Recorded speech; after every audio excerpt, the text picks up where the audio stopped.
So friends, কেমন আছেন সবাই? আশা করি সকলে ভালো আছেন। আজকে দেখাবো কিভাবে আপনি একটি ফ্রি ফায়ার কাস্টম রুম তৈরি করবেন একদম ইজিলি ভাবে। তো যারা নতুন রয়েছেন তাদের জন্য আজকের এই ভিডিওটি। সো বন্ধুরা, কাস্টম রুম তৈরি করার জন্য সরাসরি চলে যাবেন আপনার ফ্রি ফায়ারেতে। তারপর এখান থেকে দেখতে পারবেন বিয়ার মোড অপশন রয়েছে, এখানে ক্লিক করে দিবেন। তো ক্লিক করার পর তারপর এখান থেকে আপনারা দেখতে পারবেন কাস্টম নামে একটি অপশন রয়েছে, তো এখানে ক্লিক করে দিবেন।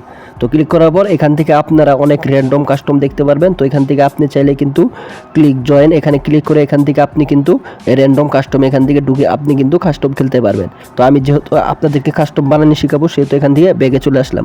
তো সরাসরি দেখতে পারবেন ক্রিয়েট নামে একটি অপশন রয়েছে। তো আপনারা কি করবেন, এখান থেকে ক্রিয়েট নামে অপশনটি আপনারা এখান থেকে কি করবেন, ক্রিয়েট অপশনে ক্লিক করে দিবেন।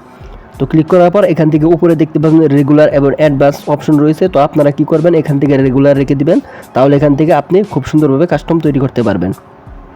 তো রেগুলার রেখার পর তারপর এখান থেকে র্যান্ডম নাম দেখতে পাচ্ছেন, রুম নেম। তো এখান থেকে নাম দেওয়া রয়েছে। তো আমি এখান থেকে কী করবো, সর্বপ্রথম পাসওয়ার্ডটি দিয়ে দিব। তো এখান থেকে আপনি একটি পাসওয়ার্ড দিয়ে দিবেন।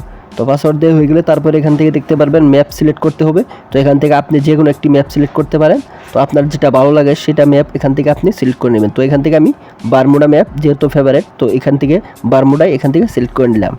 তো সিলেক্ট করার পর তারপরে এখান থেকে আপনি স্কোয়াড কী খেলতে চাচ্ছেন, ডো, স্কোয়াড এবং স্লো, আপনার যেটা মন চায় সেটা এখান থেকে আপনি কিন্তু সিলেক্ট করে নিতে পারবেন। তো এখান থেকে আমি ডো রেখে দিলাম। তো রেখে দেওয়ার পর তারপর এখান থেকে যা যা থাকবে এরকমই থাকবে, এখান থেকে আর কোনো কাজ নেই। তো এখানে এইভাবে আপনি এটা 30 করে দিবেন। তো এখান থেকে এটা এইভাবেই থাকবে। তো তারপর এখান থেকে গেম নাম অপশনে ক্লিক করে দিবেন। ক্লিক করার পর তারপর এখান থেকে আপনারা দেখতে পারবেন বেশ কিছু অপশন রয়েছে। তো এখান থেকে আপনার মূলত কাজ রয়েছে। তো সর্বপ্রথম দেখতে পাচ্ছেন রাউন্ড নামে অপশন রয়েছে। তো আপনারা এখানে ক্লিক করে এখান থেকে আপনি রাউন্ডটা সিলেক্ট করে নেবেন। তো এখান থেকে 7 রাউন্ড সিলেক্ট করে নেবেন। তারপর এখান থেকে আপনি কয়েনটা সিলেক্ট করে নেবেন। তো কয়েন এখান থেকে 9950 কয়েন সিলেক্ট করে নেবেন। সিলেক্ট করার পর তারপরে এখানে কোনো কাজ নেই। তারপরে এখান থেকে একটু স্ক্রল ডাউন করে নিচের দিকে আসবেন। সো বন্ধুরা, নিচের দিকে আসলে এখান থেকে আপনারা দেখতে পারবেন থ্রোবেট লিমিটেড নামে একটি অপশন রয়েছে। তো এই অপশনটি এখান থেকে আপনার নো করে দিতে হবে। যদি আপনি এখান থেকে এস করেন তাহলে কিন্তু এখান থেকে আনলিমিটেড গ্লোয়াল মারতে পারবেন না। তো এখান থেকে নো করে দিলে আপনি এখান থেকে কিন্তু আনলিমিটেড কাস্টমে গ্লোয়াল মারতে পারবেন, এখান থেকে কোনো সমস্যা হবে না। তো তারপরে এখান থেকে এমো লিমিটেড দেখতে পাচ্ছেন। তো এখান থেকে এটা নো করে দিবেন, তাহলে এখান থেকে আপনি আনলিমিটেড এমো পাবেন। তো এখান থেকে নিচে আসলে দেখতে পারবেন হেডশুট নামে অপশন রয়েছে। তো এখান থেকে যদি আপনি হেডশুট ইয়েস করে দেন তাহলে এখান থেকে আপনি হেডশুট কাস্টম তৈরি হয়ে যাবে। তো আপনি এখান থেকে যদি আপনি নো করে দেন তাহলে এখান থেকে আপনার বডি শুট কাস্টম তৈরি হয়ে যাবে। তো এখান থেকে তারপরে দেখতে পাচ্ছেন ক্রিয়েট রুম নামে অপশন রয়েছে। তো সরাসরি ক্রিয়েট রুমে ক্লিক করে দিবেন। তো ক্লিক করে দেওয়ার পর তারপর এখান থেকে কাস্টম তৈরি হয়ে যাবে।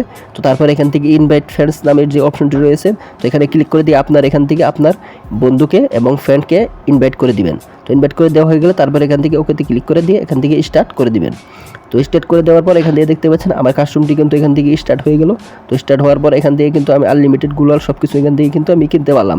তো কিন্তু কেনার পর এখান থেকে দেখতে পাচ্ছেন আনলিমিটেড গ্লোয়াল কিন্তু এখানে পড়তেছি। তো এইভাবে আপনারা কিন্তু এখান থেকে খুব সুন্দরভাবে কাস্টমটি তৈরি করে নিতে পারেন। এইভাবে আমি যেভাবে দেখিয়ে দিলাম, তো সেই প্রসেসে আপনি এখান থেকে কাস্টমগুলো তৈরি করে নিতে পারবেন। তো আর এখনও যারা ভিডিওটি লাইক কমেন্ট করেননি এবং ভিডিওতে সাবস্ক্রাইব করেননি, অবশ্যই কী করবেন, চ্যানেলটি সাবস্ক্রাইব করে দিবেন এবং ভিডিওতে লাইক কমেন্ট শেয়ার করে দিবেন এরকম ইন্টারেস্টিং ভিডিও পাওয়ার জন্য।